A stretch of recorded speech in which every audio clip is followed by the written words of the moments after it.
Buenas tardes, buenas noches o buen día en función de la hora del día en que ustedes se conecten a este video. Estamos con la segunda parte de nuestro tema que une la nueva izquierda y su relación con el movimiento ambientalista y cómo ambas lo que buscan en realidad es una forma de agrandar el poder del Estado más que cuidar el medio ambiente. Bien, me gustaría tocar el punto hoy tan de moda que es la sostenibilidad. De hecho, yo cuando estaba en la universidad, me acuerdo, pasé varias materias que hablaban este tema de la sostenibilidad. Uno mira los cursos de posgrado y siempre se presentan temas con esta palabra, ¿no? Desarrollo sostenible, proyectos ecosostenibles, etcétera. O sea, inclusive ha llegado a ser un instrumento de marketing bastante usado. Pero en realidad, ¿qué es la sostenibilidad? Si uno le pregunta a un ambientalista qué es la sostenibilidad, te va a decir que es la idea de dejar un planeta tal como cuando nosotros nacimos a la siguiente generación.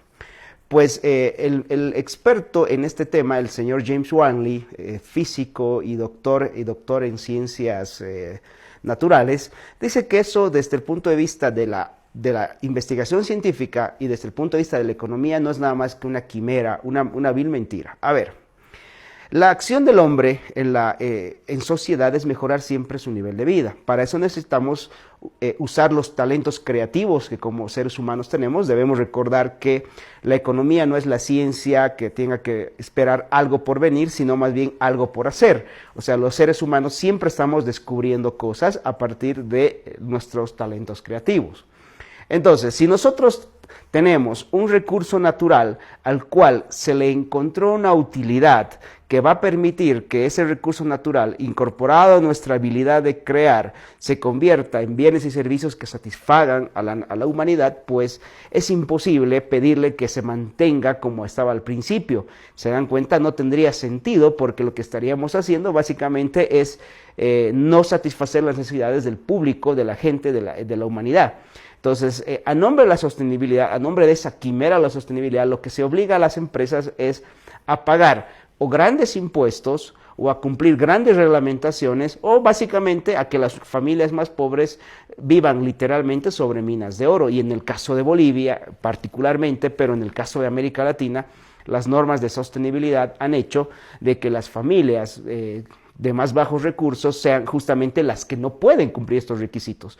No, en el caso nuestro, por ejemplo, hay familias que son dueñas de terrenos que podrían ser explotables para la madera o alguna otra producción, pero las leyes medioambientales y las leyes de sostenibilidad son tan caras, son tan costosas que esas tierras no se pueden explotar.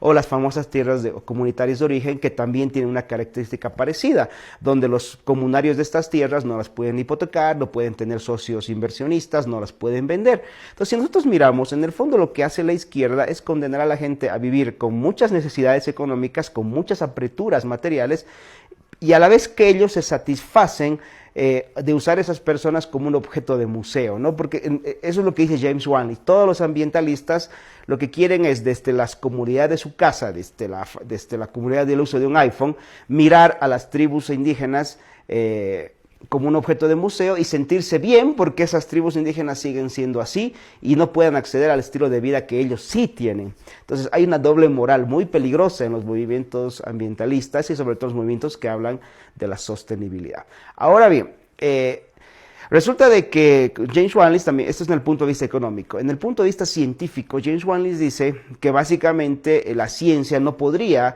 avanzar si nosotros asumimos la sostenibilidad, porque fíjense, los celulares se hacen de materiales que hoy día son explotados. En su momento, el carbón fue explotado que permitió a la humanidad la revolución industrial, que fue justamente el desarrollo de la tecnología, el desarrollo de la economía que permitió que se deje de usar el carbón y se pase a otro material.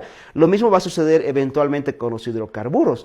Pero a nombre de la sostenibilidad, vuelvo a decir, los estados están causando estragos a nivel de sus propios países, sobre todo los estados donde el socialismo ha agarrado la sostenibilidad como una de sus banderas, y para eso no hay que ir muy lejos y ver lo que está pasando en Bolivia.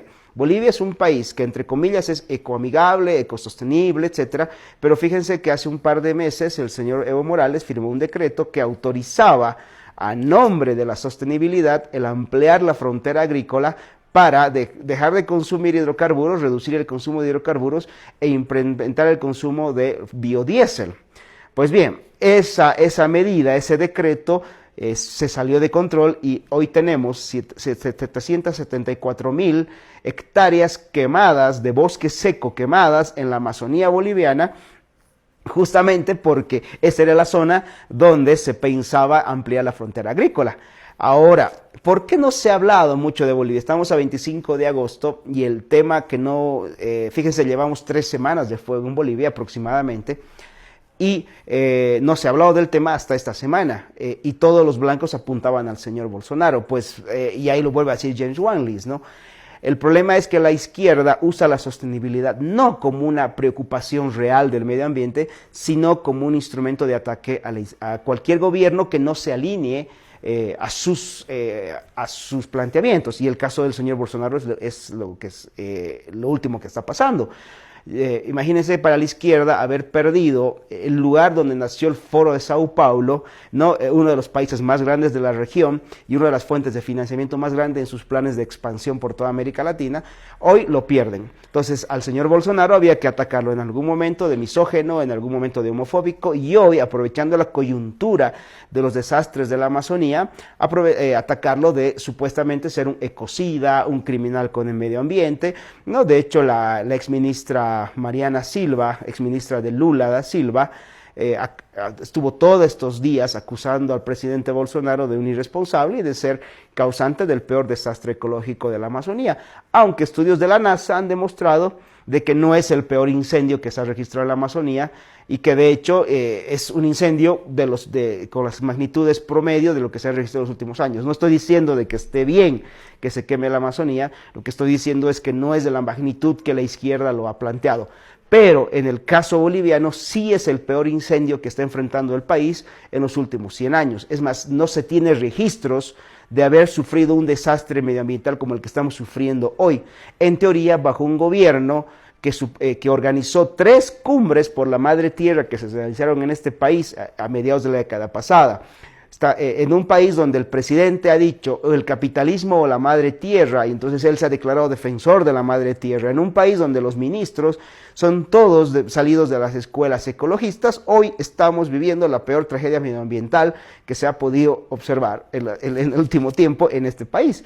Paradójicamente, la izquierda mundial no ha dicho nada de eso y ha preferido concentrar sus ataques en el señor Bolsonaro, como en el caso del presidente francés, que incluso ha amenazado con salir del acuerdo entre el Mercosur y la Comunidad Europea, ¿no? Aprovechando esta coyuntura. Entonces, lo que debemos entender es que la sostenibilidad es una quimera, es un concepto hueco, que lo único que ha servido es que el Estado tenga mucho poder sobre grandes extensiones de territorio, poder que le ha quitado la posibilidad a las familias más pobres, inclusive a las familias indígenas, de ser dueños de su propio territorio, de ser gente que explote su propio terreno. No estoy diciendo que no exista contaminación y problemas medioambientales, sí los va a existir siempre, pero la mejor forma de tratar con ellos es lo que se propone desde siempre, y lo mismo que propone James Wanley en este libro, que se llama El Dragón Verde, que es devolverle a la población civil el control sobre su propiedad privada, ¿no? Él pone el ejemplo de que en algún momento el animal en peligro de extinción era la vaca. Hoy, a pesar de los millones de kilogramos diarios que se consume de carne de res alrededor del mundo, las vacas no se están extinguiendo, al contrario, la producción se mantiene estable. Lo que no sucede con los elefantes, a pesar de que nadie conoce que se consuman cantidades enormes de carne de elefante, hoy día los elefantes se están extinguiendo. ¿Por qué? Justamente porque los elefantes son de propiedad común y las vacas son de propiedad privada. El caso más notable es ese, ¿no? Entonces la idea es que la naturaleza se va a cuidar mejor siempre y cuando existan derechos de propiedad claramente definidos, claramente marcados, que establezcan quién es el dueño de cada quien y que el dueño de ese cada quien, de esa cada cosa o de ese cada espacio de la naturaleza pueda disfrutar tranquilamente del usufructo de ese espacio natural, no las ganancias de ese espacio natural. En el fondo, el capitalismo es la única forma de tener un ambiente más sano, un ambiente más desarrollado, con más riqueza y ojo, mucho más sostenible que lo que te vende la izquierda. Si uno mira, por ejemplo, los países menos contaminados hoy son justamente los países donde existe más libertad económica, donde existe más iniciativa privada, donde existe más capitalismo. Y los países más contaminados son exactamente hoy los que están bajo las terribles garras de los gobiernos socialistas, que a nombre de la sostenibilidad lo que han hecho es adueñarse de grandes extensiones de territorio para usufructo personal. El caso de Bolivia, lo que está pasando con la China, el caso de la contaminación de las explotaciones rusas en Venezuela, de las zonas productoras de oro, que son tragedias, realmente tragedias medioambientales, que los ecologistas no han dicho nada los últimos 10 años, ¿no? Se han tapado la boca. Entonces, fíjense el doble discurso de la izquierda. Si un presidente como Bolsonaro, que no se alinea a sus planteamientos, tiene un problema ecológico, ellos ya hacen un show de tragedia medioambiental. Pero si tienen un presidente como en Bolivia, que es indígena, que es un presidente que se ha declarado varias veces amigo de la madre tierra, aunque sea nominalmente, y que es un presidente socialista, no van a hacer el escándalo que hacen, porque básicamente eso no les interesa. En el fondo estamos comprobando que a la izquierda el medio ambiente no le interesa, si no le interesa la posibilidad de generar conflicto y de obtener poder a partir de conceptos tan ambiguos como la sostenibilidad. Pues bien, a modo de cerrar, la siguiente semana estaríamos tocando el cómo estas ideas se han filtrado a través de la educación en las universidades y colegios, pero también en instituciones como la iglesia, ¿no? Porque en el fondo, seas ateo o seas creyente, la sociedad judeocristiana, que es donde nosotros vivimos en Occidente, está sostenida en un principio muy básico, que es Génesis 1:28, ¿no? Ese mandato bíblico que dice que el hombre se enseñorea sobre la tierra. Casi todos los movimientos ambientalistas critican, en el fondo, esa posición cristiana de enseñoreamiento sobre la tierra, porque en el fondo el movimiento ecologista es una religión que se pone contraria al cristianismo. Los esperaré la siguiente semana con este tercer tema. Gracias, se despide su amigo Hugo Valderrama. Hasta otra oportunidad.